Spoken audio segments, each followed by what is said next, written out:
Canon recently released the EOS R5, which I have right here. And we've had it now for a couple of weeks. We did a little first impressions piece for you guys, but it's now come to the time where we wanted to sort of have a chat and discuss how we'd got on with it. We've now had it for a little while. We've been lucky enough to have some really good lenses as well to use with it. So George, you've done more video with it than me. Yep. The specs, obviously, when this came out originally, there was a teaser from Canon, and they did tease it towards video, I think it's fair to say. We knew it was going to be high resolution, and the 8K thing was obviously there. Big so deal. It was very exciting, I think, for a lot of the industry. So for those of you who haven't seen anything about the R5, one, where have you been? Two, so this is a full frame mirrorless camera from Canon. It's got the new RF mount, so it takes their RF lenses. You can still use EF lenses if you want to pop on the adapter, so you can still do that. And this is a higher resolution model than we've seen from this sort of range of cameras before. So it's 45 effective megapixels in there. It is something that needed to come into the range for sure, and people were very excited about it. And now I think it's fair to say there's been some controversy, especially in the sort of hybrid shooters world.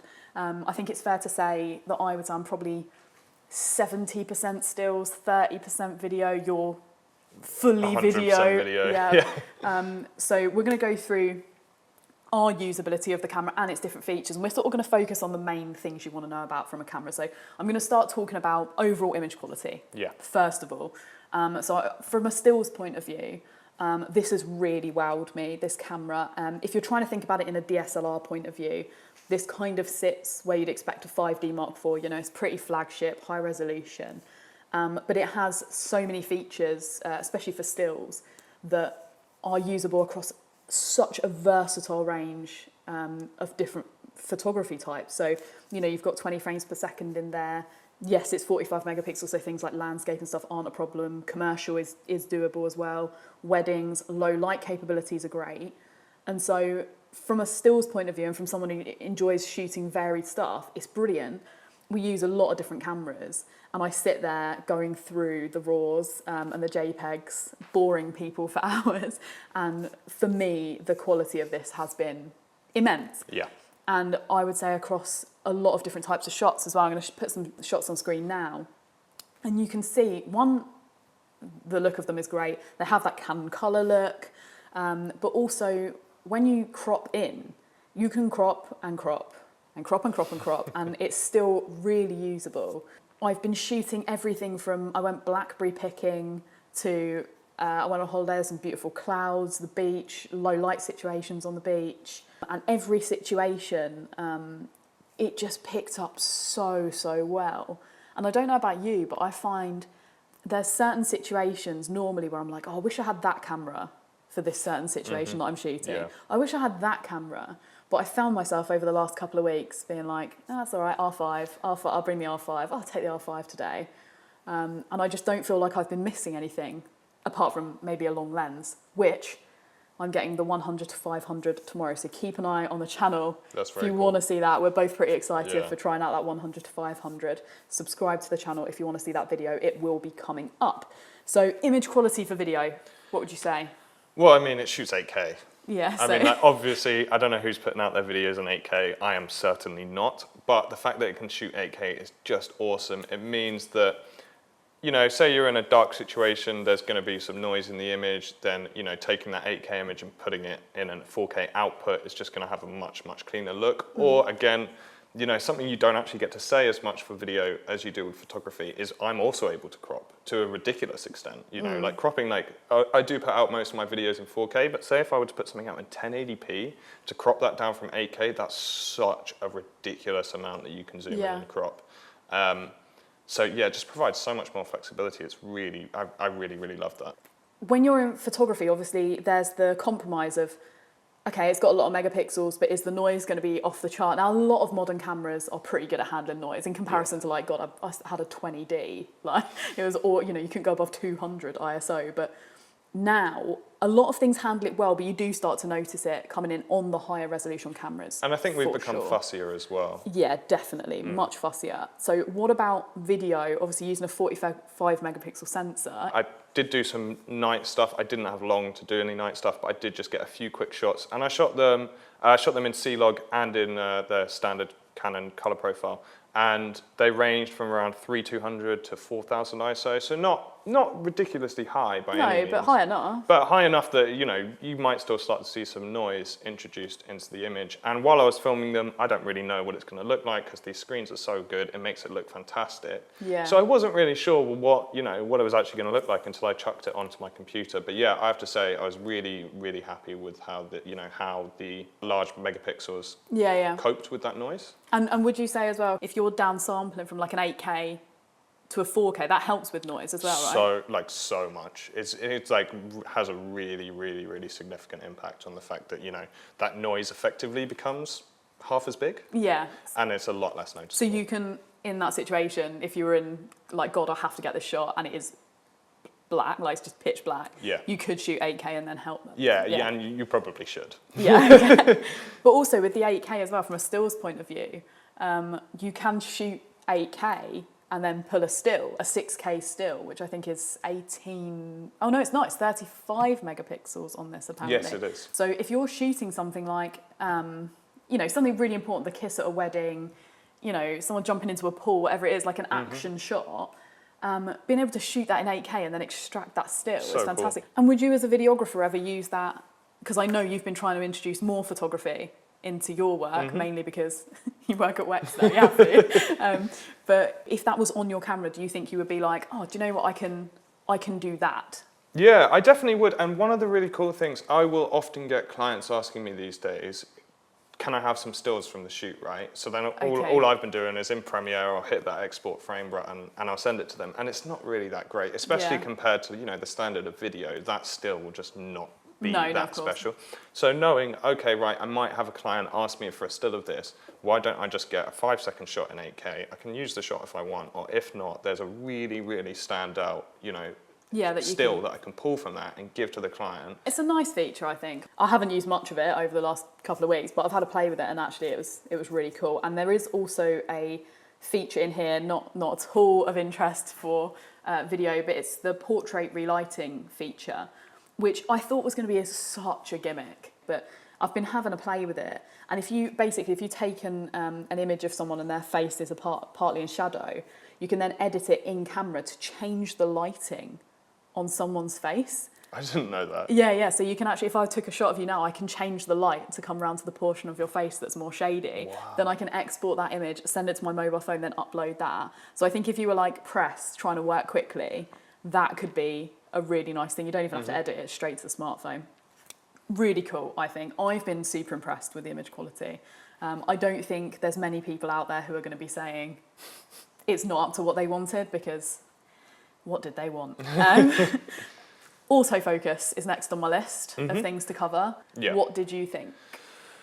I would just like to start off by saying I'm a manual focus guy. That's always what I've done, and it's, you know, it's kind of where my heart is a little bit. But I have to say I did use autofocus for probably about 80% of the shoot, which is a very rare thing for somebody like me to do. And the reason I did that is because it was just really, really good. I was filming wildlife, a lot of it at 200mm. It's really, really hard to nail your focus. So knowing that I've got autofocus to just sort of like rely on helped me so much. I don't think it was 100% perfect. There were a couple times where like I'd like dirty the shot up with some grass or something, and then I'd try focus on something far in the background, and it would struggle, and it would sort of like want to focus on the grass a bit. Keep jumping back. Yeah, but once I played with some settings, that kind of fixed most of that. I just turned the actual like focus racking speed a bit slower, so that then it's not quite so sensitive. It won't just go like whoop. Yeah. And it was a lot better. How did you find the screen brightness for focusing? Yeah, again, really good. You know I can nail it. But the thing is, I don't really have to because of the autofocus and because I've got that touch. So I'm just like, okay, cool. Say I'm filming wildlife like I was. Set it to animal, IAF, tap the screen on the animal, and you're good to go. You don't really have to worry about it. Yeah, that IAF is really impressive. And I know you were super impressed in video with the animal IAF, but for stills, it's crazy good. We shot a lot of deer And it was on their eyes straight away. Swans on their eyes straight away. Obviously, the human eye autofocus was great. Fantastic. I do have now too many pictures of you. No, that's not true. Impossible. That I found really, really impressive, actually. The IAF, humans and animals, has been really, really good.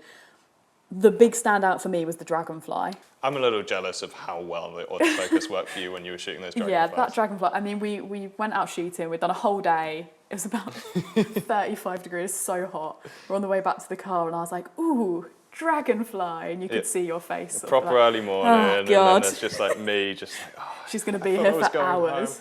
But it was so worth it, wasn't it? Right. Yeah. So, I've never had a camera, I don't think, that can AF on a dragonfly in the air. I just don't. I've never had that, and especially not something that did it consistently over and over and over again. It was two dragonflies mating. They flew up into a tree, and I followed them, thinking, well, I'm going to lose it now. Like, there's lots of leaves on the tree, they're blowing about, it's high contrast, and it pinpointed on the dragonflies. And on the day, like, I don't know if it came across to you, but I was like, oh, what? That just doesn't happen. Like, that's insane autofocus. Yeah, I couldn't believe it when you showed me that shot, because it's like, it wasn't a tight shot. It was a pretty wide shot. It's just like a tree branches. Yeah. You could easily look at that photo and not even have picked out the dragonfly. Yeah. Yet the autofocus was just bang on. Yeah, it was bang on. And one of the most impressive things about that is, yes, the R5 was doing amazing, but I had on the EF 100 to 400. Yeah, it wasn't even a native lens. No, with the adapter.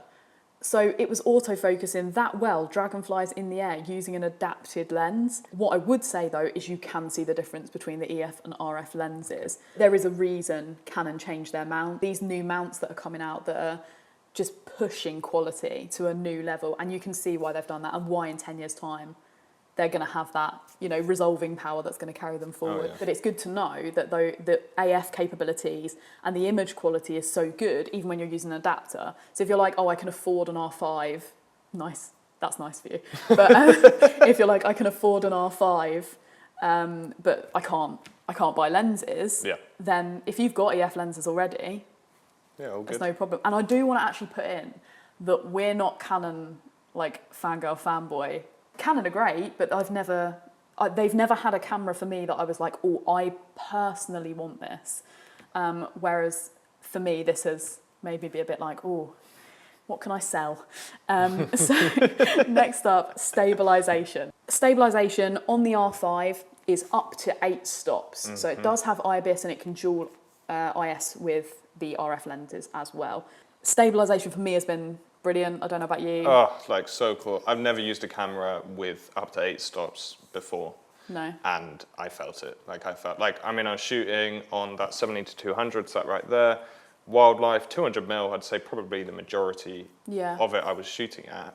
Handheld. And it was awesome. I then also tried out some walking shots, because that's one for me that's like a proper test of a camera's IBIS. Is when I'm walking, I'm maybe not being like unbelievably careful, and I'm really happy with that. I honestly think if I went and stuck a warp stabilizer on one of those shots, it would almost replicate a gimbal. From a stills point of view, with the hot weather we've had some like cool clouds and storms pop up and stuff. So I've been carrying this around with me just in case. We did have some clouds pop up the other night when I was on my way home. I just jumped out the car, didn't have sticks with me. So I grabbed the R5 and I just did some handheld shots. Now, I managed to get handheld at, I think it was 1.5 to 2 seconds. And that for me was awesome. Now, I know obviously most photographers should be like, well, it doesn't matter because you should be on a tripod. And I should have been, for sure. But if you're kind of documentary shooting, or you're shooting for a book, or you're the sort of person who just likes to capture a lot of things all the time, you're not always going to have the perfect setup with you. And being able to hand hold at like 1.5 seconds, it opens it up to you. There's a flexibility. I've been saying for a while now, people say things about newer cameras, and they're like, oh, you can do that with this camera. It's like, yeah, you can, but it's way harder. Like, if you're going to a wedding, I used to shoot weddings a lot, and I was saying to you the other day, if I wasn't working at Wax for some reason and I went back to being a wedding photographer, I'd want the R5, because I feel like I'd go there and be like, right, I can enjoy my day. The autofocus is going to work for me. It's stabilised. I know it's good in low light. Like, I know the image quality is going to be on point. So although I could do all of that with the cameras I had before, it's about the fact that it takes the stress away from you. It's reliably and consistently good at what it does all the time. So the camera itself, usability. Yeah. I really like it. When I first picked it up, I didn't. I thought it felt odd, and I really hated, and I still hate actually, it's one of my biggest niggles about this camera, is that you've got a joystick here and not the beautiful little infrared nipple thing that the 1DX3 has. Why? Why has Canon not put that in? Oh, yeah, I know. They got it so right, didn't they? It was so right on the 1DX3. Yeah. For me, this is a flagship model. That should be on there.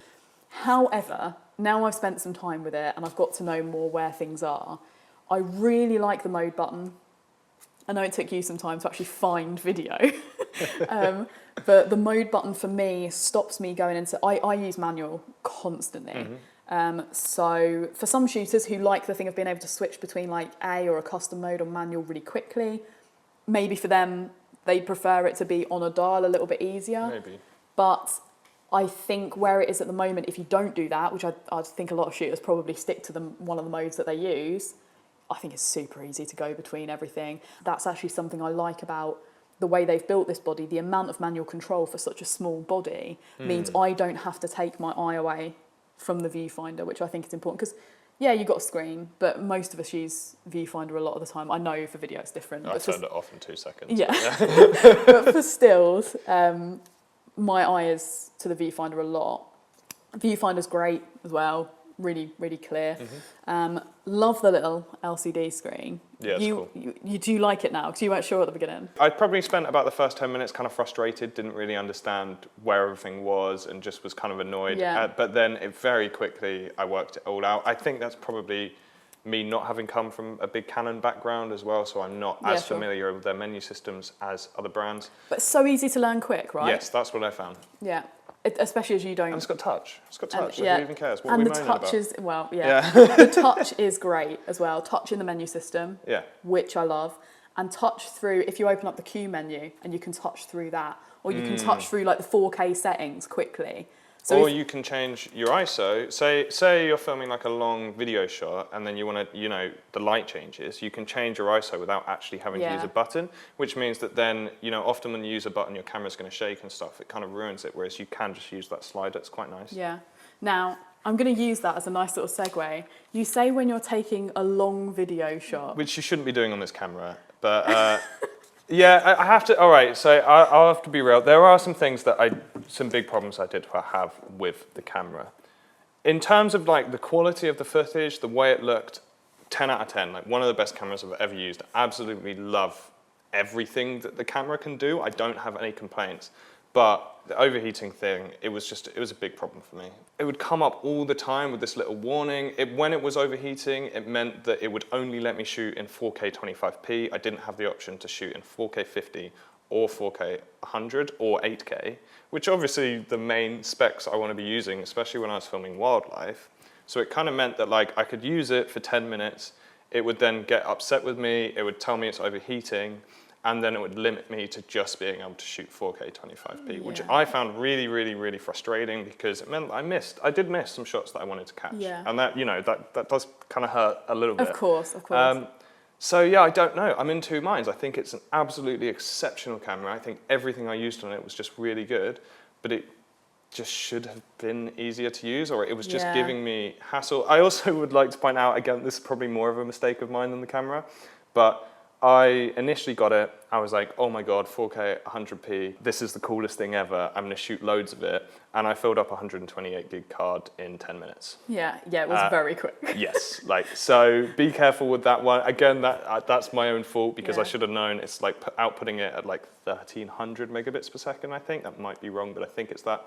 So, it's going to use up a lot of memory, but that is something you're going to have to account for as well. Yeah, we went out shooting, and that's when George did a lot of the video side of things. And I could see you being like, this is a really nice shot. I know the camera is going to record this beautifully, but I can't get it to do anything.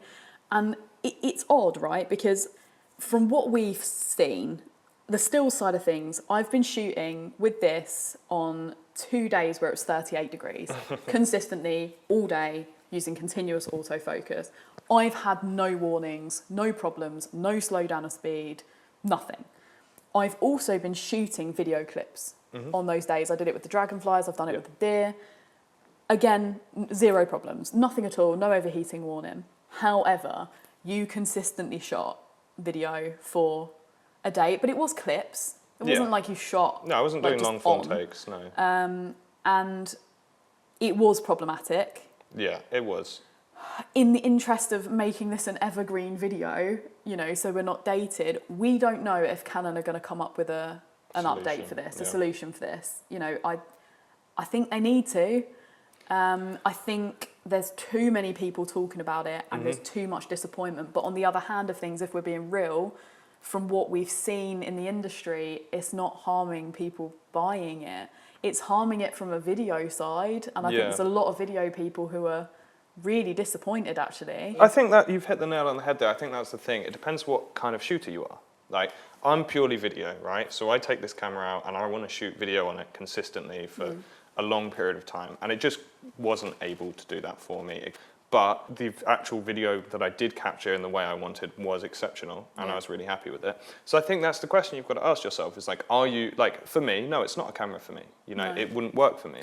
But if you're being completely hypothetical, and let's say those time limits, then it's 10 out of 10. Overheating warnings disappeared. Then it's probably the best camera I've used in maybe one of the best cameras I've ever used. So that's the problem. Yeah, that's so that's our the problem. So it depends who you are. If you're like, I shoot 80% stills and then I just want to flip it into the video for the occasional clip, wow, this camera's going to do everything you ever wanted it to. But if you're going to want to shoot even like 50-50, even maybe like 60 photo, 40% video, then you're going to run into those problems and you need to be aware of those before you buy the camera. Maybe test out and see what you think yourself. Yeah, and sort of be realistic about what you're shooting. I think from my point of view, I mean, I'm sure it's come across already, but I probably will buy this. I haven't bought a camera in 5 years. I don't think the last camera I bought was an A7R2, which I still love and is still amazing.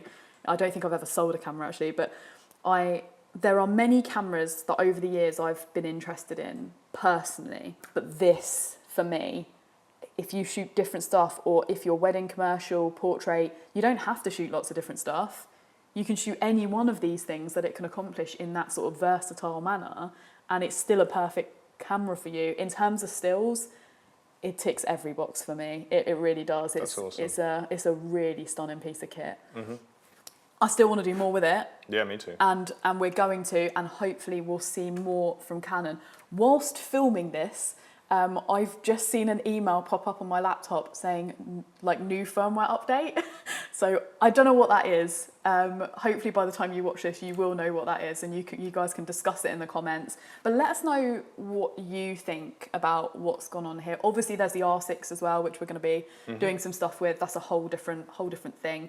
And we are going to be testing the new RF 100 to 500 as well, which I am so excited about. Such a cool focal length. Yeah, so excited to try that out. If you want to see those videos, make sure to subscribe to the channel, turn on notifications. They'll be coming pretty soon. I'll put some links in the description so you can check out the R5, find out more info on our store page if you'd like to.